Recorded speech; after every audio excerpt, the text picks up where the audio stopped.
Cairo 7 News starts right now.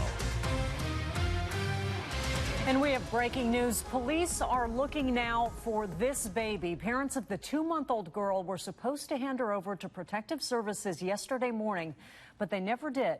Cairo 7's Gary Horker is live at SPD headquarters. Gary, what do we know about the baby's parents? Well, this is all developing information and quite new to SPD detectives, still gathering facts about the family right now.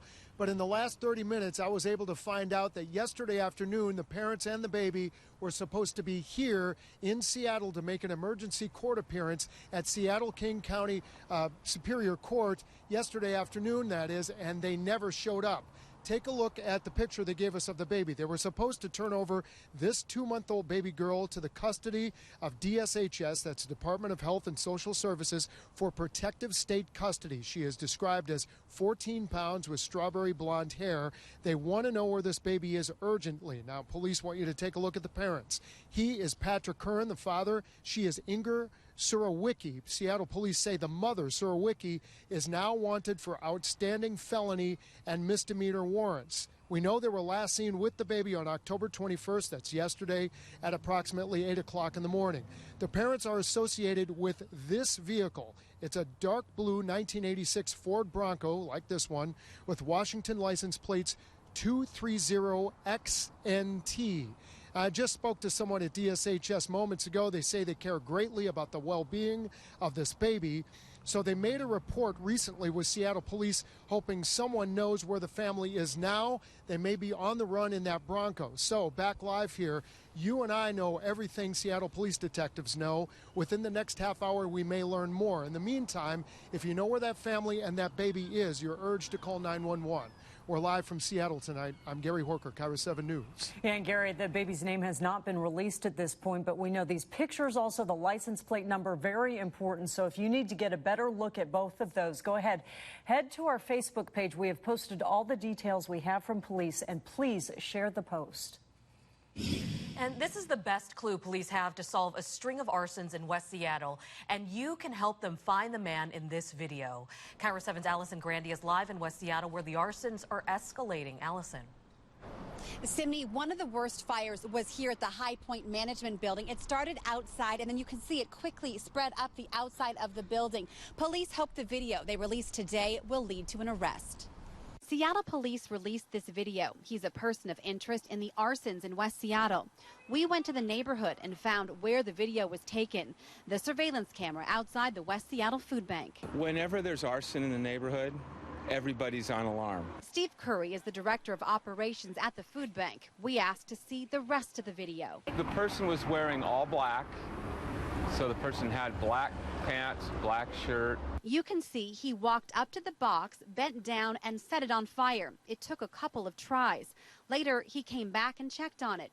Minutes later, firefighters arrived to put it out. That was October 12th. Since then, cars have been set on fire, recycling bins, a dumpster fire spread to the High Point Management Building.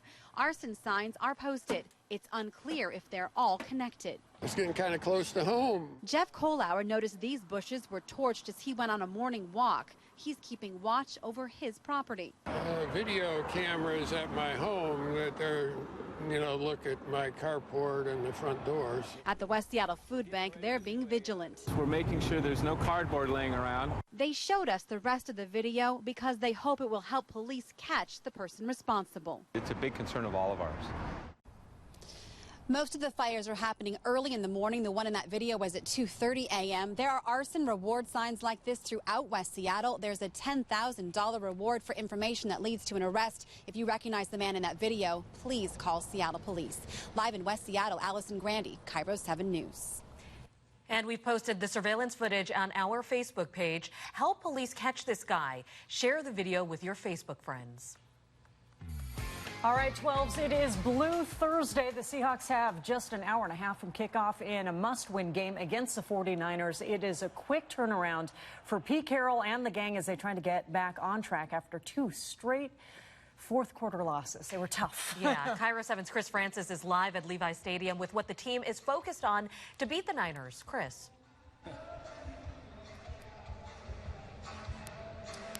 Well, you know, their troubles, it's kind of up for debate. The offense has struggled a bit. The defense has given up those fourth-quarter leads, as you mentioned.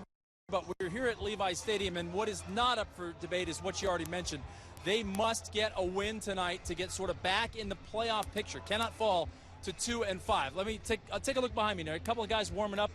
For the most part, the team's gone back in the locker rooms after early warm-ups. They'll all come back out here in about another half an hour. Now, these Seahawks are used to these primetime games, these Thursday night matchups where there's little time to prepare. In fact, Pete Carroll is 14-2 in primetime since he came to Seattle, and that includes a win right here on this field on Thanksgiving last year. The Hawks, as we have had a couple rough weeks, not only on the field, but off it as well, and they are being counted out in many of the mainstream media columns. But playing the Niners tonight might be just what the doctor ordered. A rival that has its own problems, even though they're coming off a win Sunday. Coach Carroll was asked yesterday what changes these new 49er coaches have made. Colin Kaepernick's doing his thing, moving around, and it looks very similar. We know them so well. We can see that there's subtleties that are different and all of that. We've really prepared this week with that thought in mind. I think some people get caught up with this happened, like all is lost.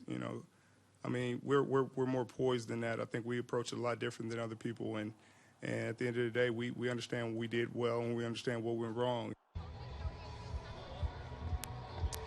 Sherm's referring to the communication issues the Hawks have had really since the start of the season. Hopefully they've ironed those things out. They have beaten the Niners four of the last 5 times they played. Now, you really think they'd feel much better if they got a win tonight. Then they've got some time to rest before their next game. A couple of injury updates. Bobby Wagner, middle linebacker, he's going to play tonight. Frank Clark, defensive lineman, rookie, has been warming up out here early. We hope he's going to play tonight.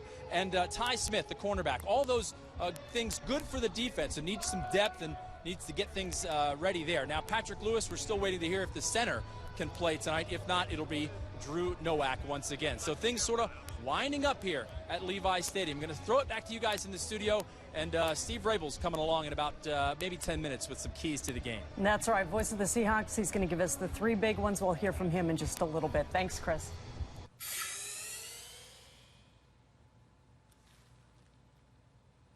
Caught on camera, a man uses a stun gun on a group of people trying to break up a fight. Now a suspect is behind bars. Cairo 7's Kevin McCarty obtained the cell phone video. And Kevin, without that video, this would have been a tough case to prove. Both of the suspects in this case insisted they were the victims until police saw the video you're about to see. Watch the man in the black T-shirt and hat as 2 women argue he repeatedly zaps people with a handheld stun gun. Olympia police identify the man as 23-year-old Orion Anderson. Officers say Anderson was with some people at the Artesian Wells Commons on Tuesday when an argument broke out between a group sitting on a bench. The incident was caught on cell phone video by someone sitting across the Commons who later turned it over to police. As the 2 women fought, Anderson was seen walking up to people trying to break up the fight and jolting them with an electronic shock from the stun gun.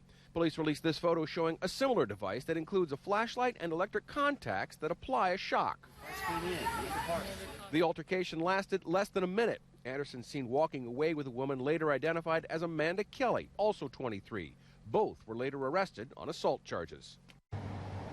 Those 2 suspects appeared in court yesterday. We went to the Artesian Well and talked to people who say they knew the suspect in particular, but they didn't want to comment on the incident. Live in Olympia, Kevin McCarty, Cairo 7 News. A big change is coming to the Seattle Police Department. Chief Operating Officer Mike Wagers is leaving the force. Chief Kathleen O'Toole announced his departure today. Senior legal counsel Brian Maxey will be taking his place, and Wagers will be leaving at the end of the year. Bail for a 19-year-old double murder suspect was just set at $2 million. Froilan Hermanegildo is suspected of gunning down 19-year-old Angel Morales and his father, 40-year-old Mark Rivera, at this Auburn bus stop Tuesday. Rivera was the father of 5. Morales was the father of a 1-year-old baby boy. His girlfriend was disappointed to learn the man suspected of killing her boyfriend waived his right to appear in court.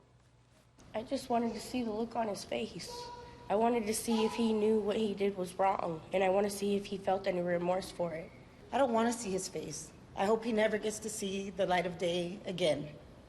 Cold-blooded murder, that's what it was, and I hope that we get justice for this. Now, the suspect was just in court last Friday for a vehicle theft sentencing. The prosecutor wanted him to spend an additional 4 days in jail, but the judge gave him community service, which allowed him to be on the streets the day of the murders. Another delay for Bertha. Next, the reason for this latest delay and why the holiday season could make matters worse. And technology to minimize distracted driving may be doing more harm than good. Coming up, the dangerous elements of the technology intended for safety.